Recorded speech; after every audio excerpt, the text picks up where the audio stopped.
मैं आपको धन्यवाद देता हूं, क्योंकि लड़ाई बहुत बड़ी है, एक दिन में खत्म नहीं होगी मेरे साथियों। ये मुझे पता लगा जब नीरज भाई ने कहा कि मामना रामस्वरूप वर्मा जी की धरती है। ये दो महापुरुषों की धरती है। इस धरती से क्रांति होनी चाहिए। इस धरती से चाहे ईवीएम हो या तमाम तरह से जो सरकारी संस्थानों को बर्बाद करने की कसम भारतीय जनता पार्टी ने खाई है, उसके खिलाफ भी क्रांति का ऐलान होना चाहिए। और मैं जिम्मेदारी से कहता हूं आपको कि बहुत जल्द हम लोग ईवीएम के खिलाफ इतना बड़ा आंदोलन करेंगे कि सरकार ईवीएम के द्वारा वोटों की चोरी करना जो है उसके ख्वाब देखना भी बंद कर देगी। आने वाला समय हमारा है, घबराओ मत, बस मुठ्ठियां तान के तय कर लो कि हम इस देश में गुलामी की बेड़ियां काट के ही रहेंगे। उसमें हजार होते हैं, तमन्ना अगर झूठी हो तो बहाने हजार होते हैं। ये है कि हम अपने महापुरुषों के सपनों को, उनके कारवा को कहां तक पहुंचा पाए, ये हमारे कंधों पे जिम्मेदारी है। मैं डॉक्टर बाबा साहब अम्बेडकर को जब पढ़ता हूं, फूले साहू पेरियार को जब पढ़ता हूं, पेरियार ई रामा नायकर स्वामी को जब पढ़ता हूं, महामना रामस्वरूप वर्मा, बाबू शिवदयाल चौरसिया को जब पढ़ता हूं, संत राम बी ए प्रजापति, मान्यवर काशीराम साहब को जब पढ़ता हूं, तो मुझे महसूस होता है कि वो दो नहीं थे, वो अलग अलग नहीं थे। हर एक पेड़ की एक डालियों के रूप में वो थे। और हर व्यक्ति ने अपना, हर महापुरुष ने अपना अपना काम किया है। और जब तक वो जिए उन्होंने आराम नहीं किया, सिर्फ काम किया। उनकी वजह से आज उनकी संतानें मंचों पर बैठी। अभी मेरे छोटे भाई जो हमारे जिला कार्यालय प्रभारी है, मैंने उनका नाम पढ़ा, लिखा हुआ विनय राजपूत। तो मैंने उनसे पूछा कि विलोदी हैं? अभी बुला के मैंने पूछा, कहा हाँ। तो मैंने कहा बहुत अच्छी बात। मैं सिर्फ ये बात इसलिए कह रहा हूं कि इस देश में जाति है और जाति के आधार पर ऊंच नीच है। आप आज के बाद सब लोग अपने आप को, अपनी जाति छिपाना एक तो बंद कर दें, क्योंकि ये ना तो जाति आपके महापुरुषों ने बनाई और ना ही इस जाति को छिपा के या इस जाति पे गर्व करके आप कोई किसी का भला कर सकते हो। एक तो जाति के आधार पे अपना मनोबल गिराना बंद कर दो, क्योंकि जब तक आप जाति खत्म करने वाली ताकत ना बन जाओ, तब तक जाति के आधार पे अपने आप को छोटा बड़ा समझ के अपना मनोबल कम करने का काम जो है आपको बंद कर देना चाहिए। इसी में आपकी भलाई। प्यारे भाइयों, महापुरुषों को पूजने की बजाय, महापुरुषों आगे धूप बत्ती लगाने की बजाय, उनके आगे माथा टेकने की बजाय, और जिस तरह आप तथाकथित ईश्वर को भोग लगाते हैं, भोग लगाने के बजाय अगर आप उनके विचारों को पढ़कर, उनको जानकर अगर उनके विचारों पर चलो, तो शायद इस देश में वो दिन दूर नहीं जब इस देश में समय का चक्र घूमे और डॉक्टर बाबा साहब अम्बेडकर ने जो कहा कि 21वीं सदी हमारी है, वो 21वीं सदी हमारे हिस्से में आए और इस देश का लोक राजतंत्र हमारे हाथों में आए और उस राजतंत्र के जरिए, उस राज व्यवस्था में काबिज होके हम इस लोकतंत्र में कमजोर वर्ग के लोगों को भी अपने पैरों पर खड़े होने का काम कर सकते। अभी देश में नीरज भाई, मुझे कहने में बड़ी तकलीफ हो रही है, क्योंकि ये मामला बड़ा पेचीदा है कि कभी भारत रत्न की वैल्यू होती थी, अब जिसकी लाठी उसकी भैंस हो गई है, जिसको चाहे उसको दे दो। आपने कपूरी ठाकुर साहब को दिया, मैं इसके लिए आपका बहुत बहुत आभार प्रकट करता हूं। लेकिन असल में अगर आप देना चाहते हो, मैं आपसे भी कह रहा हूं, अगर इस देश में कोई भारत रत्न का असली हकदार है तो वो है पेरियार ललई यादव। अगर इस देश में कोई भारत रत्न का हकदार है तो वो है महामना रामस्वरूप वर्मा, चौधरी महाराज सिंह भारती, मान्यवर काशीराम, संत राम बी ए प्रजापति, बाबू शिवदयाल चौरसिया। अगर कोई वास्तविकता भारत रत्न का हकदार है तो वो है डॉक्टर फरीदी। अगर कोई है तो वो है चौधरी चरण सिंह, जिनके काम, जिनके कर्म, जिनकी योजना, जिनकी नीति, जिनका जीवन अपने लिए नहीं, इस देश के कमजोर हक वंचित समाज के लिए थे। अगर उनको ना दे पाओ, मां अवंतिका बाई लोधी को, मां झलकारी बाई कोरी को ना दे पाओ, तो आज आपका राज है, किसी को दे दो। हम तो अपनी डायरी में लिख के बैठे हैं कि जिस दिन ताकत हमारे हाथ में होगी, हम अपने एक एक महापुरुष को भारत रत्न देके उनको बताने का काम करेंगे। इसलिए नहीं कि आप ये जानो कि उनको भारत रत्न मिला, इसलिए जानो कि भारत में उनका योगदान क्या है। क्या उनके संघर्षों के बिना भारत हो सकता था? क्या उनके संघर्षों के बिना भारत की कल्पना हो सकती थी? अगर देना है तो बाबू जगदेव प्रसाद कुशवाहा को दो। लेकिन क्या करें, अब तो ये रेवड़ी से भी हल्का हो गया है। मैं तो देश भर में घूमता रहता हूं, मैं भी एक घटना से निकल के आया हूं। मेरा दिल बड़ा तकलीफ में है, क्योंकि एक भाई की हत्या हुई और उसके बच्चे मुझसे उम्मीद लगाए बैठे थे। उन्होंने एक वीडियो जारी करके मुझसे कहा कि भाई आप आना। 12 साल का उसका बच्चा ये उम्मीद लगा रहा था कि उसका वो जिस रिश्ते मुझे चाहे, हाल तो आजकल तो मैं छोटे से लेके बड़े तक के लिए भैया ही हो गया हूं, तो वो मुझसे उम्मीद लगा रहा था कि मैं उनकी आके मदद करूं। मैं उनकी लड़ाई लड़ने में थोड़ा सा व्यस्त हुआ, इसलिए आपके बीच देर से पहुंचा।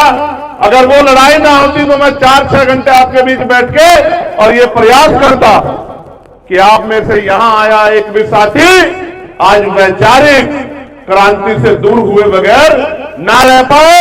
आज वैचारिक का सागर आपके अंदर भर दिया जाए और जब आप यहां से घर लौटो तो अपने अपने घर में जाकर अंधविश्वास पाखंडवाद को मुंह तोड़ जवाब देने का काम करो। लेकिन मुझसे पहले हमारे सभी भाइयों ने अपनी अपनी बात को रखते आपको तैयार किया होगा।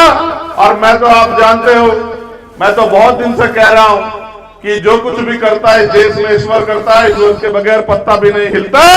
अगर हम इस अंधविश्वास पाखंडवाद का विरोध कर रहे हैं और अगर हम भी देश में राज चाहते हैं तो ये उसी तथाकथित ईश्वर की मर्जी है, क्योंकि उसके बगैर कुछ भी देश में नहीं होता। हमारा प्रयास है कि उनकी इस इच्छा को भी हम जल्दी पूरी कर दें।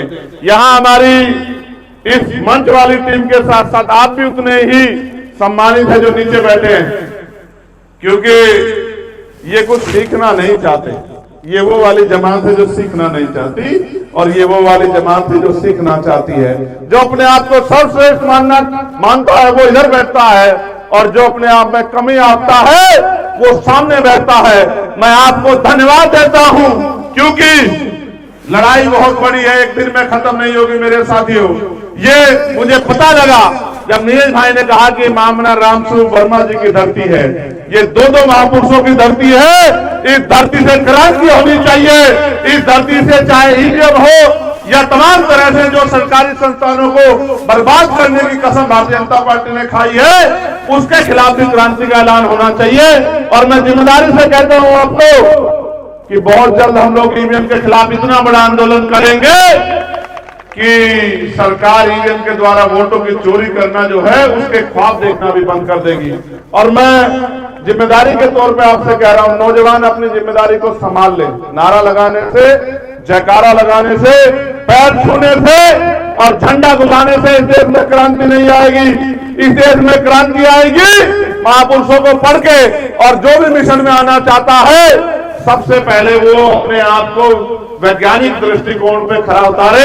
पहले वो पढ़े लिखे तर्क की कसौटी पे आए, तब वो मिशन में आए। वरना आप खुशी खुशी आ तो जाओगे, 2, 4, 6 महीने में जब आप इस लड़ाई को लड़ नहीं पाओगे तो वापस भाग जाओगे, तो आप अधूरे रह जाओगे। पहले महापुरुषों को पढ़ो और मिशन में अगर आना चाहते हो तो सबसे पहले पढ़ो राष्ट्रपिता ज्योतिबा फूले को, फिर पढ़ो साहू जी महाराज को, फिर पढ़ो बाबा साहब अम्बेडकर को, फिर पढ़ो अमजद संघ को, फिर पढ़ो मान्यवर काशीराम साहब को, और फिर आओ मिशन में। एक ऐसा कोहिनूर तैयार होगा जो मनुवाद का मुकाबला टंके की चोट पे करेगा किसी भी कीमत पे। क्योंकि अगर आप वैचारिक कसौटी पे मजबूत नहीं हो तो कहीं भी पद, प्रतिष्ठा, अवसर और बिकने का मौका मिलेगा तो आप बिक जाओगे। इसलिए मैं नौजवानों से कहना चाहता हूं, आज वास्तविकता में हालात ऐसी है कि लोकतंत्र खतरे में है, संविधान खतरे में है, और वो दिन दूर नहीं कि हमें उस गुलामी अंधेरे में जाना पड़े जिस अंधेरे से हमारे महापुरुष हमें निकाल के लेके आए।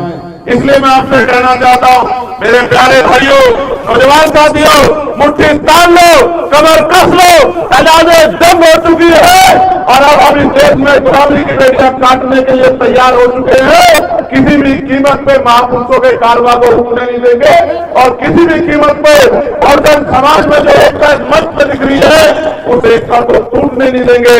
मेरा वचन है आप लोगों को कि जितना प्रयास हमसे होगा हम इस बहुजन आंदोलन को एकता के धागे में पिरोने का काम करेंगे और जो कमी खामी रह जाए हमारा मिलकर पूरी कर लेंगे। जिस तरह से वो अपने आंदोलन के प्रति समर्पित हैं, आप भी अपने आंदोलन के प्रति समर्पित हो जाओ। जब तक आपके अंदर समर्पण, त्याग, संघर्ष की भावना नहीं पैदा होगी, तब तक हम उनका मुकाबला नहीं कर सकते। उनके पास मीडिया है, उनके पास माफिया है, उनके पास मनी है। ऐसा नहीं कि वो आपसे ताकतवर है, ताकतवर वो आपसे नहीं है, बस वो अपने काम को जिम्मेदारी से कर रहे हैं, समर्पण से, और हम लोग अपने काम को समर्पण से नहीं कर रहे हैं। हम संख्या में भी उनसे भारी है। आप महसूस करो, हजारों हजारों साल की गुलामी एक बटन को दामने से कर सकती है। अगर मानसिक गुलाम हो गए हो तो अलग बात है। मैंने तो एक कहानी सुनी थी कि बचपन में हाथी के पैर में जब वो छोटा बच्चा होता है तो एक लोहे की संकल महावत बांध देता है। वो पूरे जोर लगाता है, जितने जोर उसमें, वो संकल को तोड़ नहीं पाता। और जब हाथी बड़ा हो जाता है, चाहे वो बड़े से बड़े विशाल वृक्ष को गिरा दे, तब उसके पैर में एक इतनी मोटी संकल की बजाय एक छोटी सी बेड़ डाल दी जाती है। लेकिन उस पर मानसिक गुलामी इतनी हावी होती है कि वो उस बेड़ को तोड़ने की हिम्मत नहीं कर पाता, ना भी कभी प्रयास करता। हम इन गुलामी की बेड़ियों को काट सकते हैं। आज इस देश में लोकतंत्र है, संविधान है, अधिकार है। हम अपनी बात को कह सकते हैं और हम अपने लोगों को तैयार कर सकते हैं। नेता इस लड़ाई को नहीं लड़ सकते।